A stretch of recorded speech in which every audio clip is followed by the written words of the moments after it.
Oh, that button means we're on. Good morning and welcome to Differential Equations. This is Mr. Bennett. I'll be helping you out today. So welcome to Differential Equations. We call them DiffEQs, DE for short. So what is a differential equation? Well, it's an equation involving a derivative. And that's what it is. If you have an equation with a derivative, it's called a differential equation. Okay, the order of a differential equation is the order of the highest derivative involved in that equation. So it could be a first derivative, second derivative, third derivative, and so on.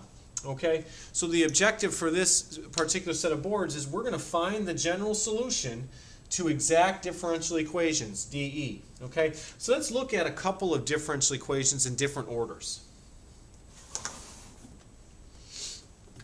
All right, so differential equation, its order, and if it's linear or nonlinear. Okay, so here's our first one, x squared y prime plus e to the x times y equals 4. Okay, that is a first order because the derivative, the only derivative I see there is a first derivative, y prime. So we call that first order, and it's linear. Okay, so the second one here, we have x y prime squared equals y plus x. Again, this is a first order because if I'm looking at all my terms, I only see one derivative term, it's y prime. Now that y prime is squared, so that makes it nonlinear. That's a nonlinear first order differential equation. Secondly, thirdly, here's one, y double prime equals sine of x times y prime. Now you have a second derivative, you have a first derivative, but this order is second because that's the highest derivative term that you see. So that's second order, and it's linear because really you're not squaring that term. It's not like we saw up here where you had the parentheses squared. Here we have y triple prime, third derivative, equals x times sine of y, and that's third. That's a third order. Now notice how we went from sine x to sine y here. We just switched these, right? Okay? And that's nonlinear because we have sine of y. So those are some examples of some differential equations, okay? You know, a couple of first, second, and third, so you can kind of see what they look like, okay? And our objective is to be able to find those general solutions, okay? So let's look at an example of how to find a general solution to a differential equation. Example, find all functions y that dy dx equals 5x to the fourth minus 3 secant squared x.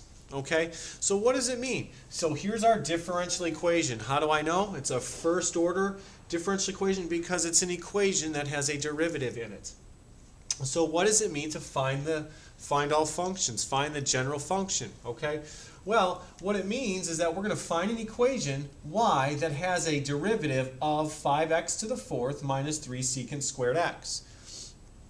So what that also means is what we want to know, what is the antiderivative of this function.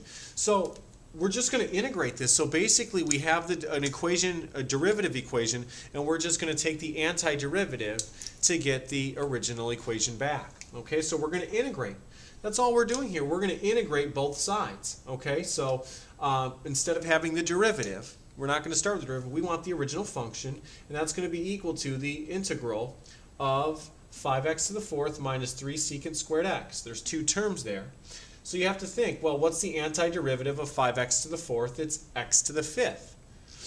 We can ignore the 3. We're just going to minus 3, bring that up, and then you got to think, what's the antiderivative of secant squared x?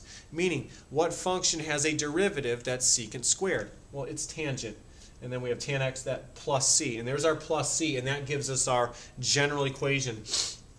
And that gives us the all functions. It's all functions because we have that general solution. We have that c.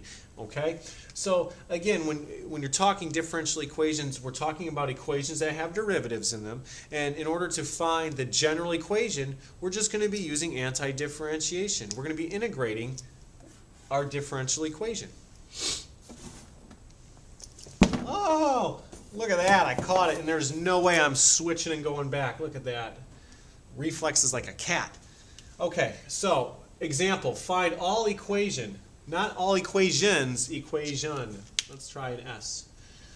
We're going to find all equations y that satisfy dy dx equals negative sine of x minus e to the negative x plus 4x cubed.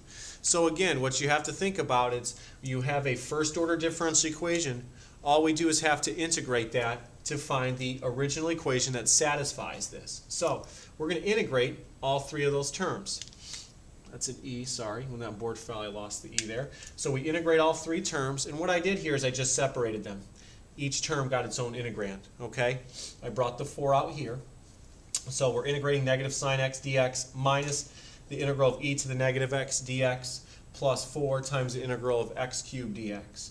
So now we anti-differentiate and we get cosine of x plus e to the negative x plus x to the 4th plus c. Okay, so there's our general equation.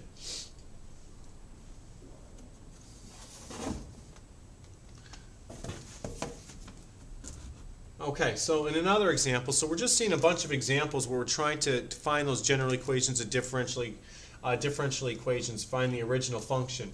So, example here, find all functions y satisfying dy dx equals 2x, 2 to the x times the natural log of 2 plus 4 over x squared plus 1. On a side note, something we haven't really discussed is the derivative of inverse trig functions. So, d dx of the inverse tangent is 1 over x squared plus 1. So we're going to use that. I've got really just two terms here that I'm going to integrate. So I have y equals the integration of this whole thing. So again, I separated them. Okay, so I have the integral of 2x, 2 to the x, then times the natural log of 2 dx, plus I brought the 4 out front, and we're going to integrate 1 over x squared plus 1 dx. And so when I integrate, this is a special rule, okay, and so is this one. This is just the derivative of 2 to the x plus, I'm going to leave the 4, and we're going to use inverse tan here. We're going to use this rule to integrate 1 over x squared plus 1, which is tan inverse x plus c. So that's the general function that satisfies that differential equation. All right, last example. This one has, last two examples, this has chain rule in it. So I split them up. Here's one example here and one example here. So we have find all functions y that satisfy the following equations. Okay, so here's our first du dx equals secant squared x to the 5th times 5x to the 4th. And so when I look at that again, I'm going to integrate this. But I didn't know, I don't have a special rule for this. And I'm like, well, I could maybe use substitution and you let u be x to the 5th. Okay, but if we think about it in my head, if I think the antiderivative of secant squared, I think it's tangent. And notice if I leave tangent x to the 5th and I took this derivative, I would say chain rule. The derivative of tangent is secant squared of x to the 5th times the derivative of the inside, which the derivative of x to the 5th is 5x to the 4th. So this is pretty simple. This equation, the function that satisfies this differential equation is just tangent x to the 5th plus c, and it's a chain rule. Okay? How do you know if you're right? Just we'll take the derivative of this. You have y equals, differentiate both sides, and you better get this. Then you know you're right. Same thing here, dy dx equals e to the sine t times cosine of t. So I'm going to integrate this. And I know that if I integrate e, it's just going to be itself. So I have e to the sine t.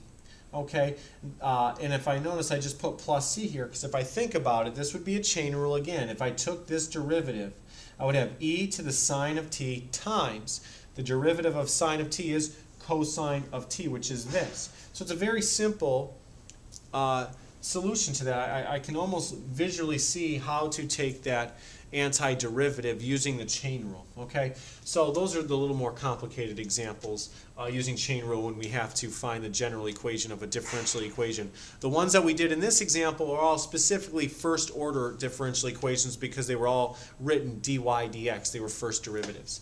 If you have any questions or comments, you can type them below or email me at nicholas.bennett, and we'll see you next time.